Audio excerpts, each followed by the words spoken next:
Well, and there's so for things like reducing fall risk and bladder control and things of that nature, there's a much broader business case for getting a handle on this and getting your members to trust you enough to talk to you about it, right? Like from a total cost of care, from an overall health status aspect, minimizing those falls, and even sort of minimizing the perception that members have of how likely they are to fall, if they're not actually likely, or making them more educated about the situations in which they could have a fall.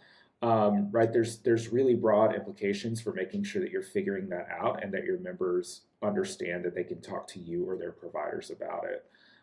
So broadening it out and not being so kind of myopic about the question, which we see people do this on Haas and CAPS. It's like teaching to the test, but there's a reason those questions are in there, and the reason is not just to answer the question. It's because that the answer to that question has much broader implications for how you manage the health of your population.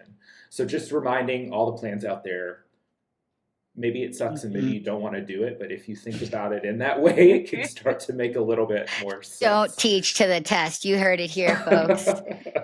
Maybe seen. In terms of CAPS, one of the really interesting things that I thought about the data is that to achieve that 4-star plus, you had to succeed in CAPS. And I talked to a ton of our clients, a ton of people and different plan friends of mine, and they're like, woof, that's where it got us. Like we can actually, one person I was talking to, he's like, I can pinpoint the moment I knew that it was going to be a bad fourth quarter for us. And I was just thinking maybe I take my PTO during the week that we're in right now, because I believe it was the 189 plans that got a 4 or higher, 82% of them had like minimum caps across those 3.5 stars. And so I think it's really difficult for CAPS. Like again, HEDIS, we can touch, we can feel, we can talk about it in terms of like almost like bean counting. Don't even get me started on exclusions. But like, whereas CAPS is like, one, we don't know who's getting it. And of the people who get it, we don't know who's going to respond. And this year we had, digital too, which plus or minus could be good or could it be bad? And then we have on top of that the question of oversample or not oversample. Yeah. So it just seems like it's really hard, especially around CAPS, but it seems like it was a really critical thing for those, plans that got 4 and above. So curious to see how you guys are thinking about CAPS, because I really dislike it. Everyone who knows me knows I love me some HEDIS, mainly for the reasons we've all just listed. And also because I just really hate arguing with C-suite people about why we need to invest in things and just screaming into, nothing. But love to hear your guys' thoughts. Well, so you hate CAPS. It's just like it's a Rubik's philosophically, cube. Okay, but all of the above. I think it's bad culturally and linguistically. Like it's not like equitable. Like okay. How people. I could talk for hours about how much I hate CAPS for a myriad of reasons. I'm with you on all the philosophical. As a tool, it's not my favorite.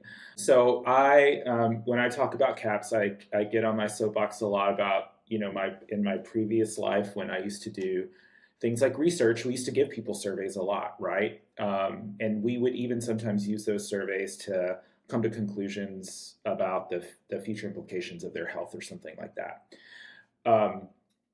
If we had a survey where at the unit of measurement, the range of performance was that restricted and the response rates were that low, but a lot of times we wouldn't be able to necessarily use that tool, right? It wouldn't necessarily get like published in a peer-reviewed article. So it is kind of, I get the reason why we want self-reported measures of experience from our members.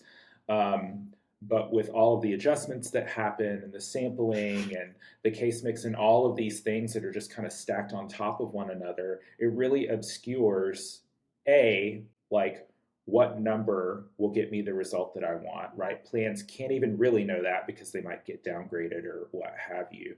But then B, like how much of a difference in experience is a 93 versus a 97, right? Should that really be the difference between 2 and 5 stars?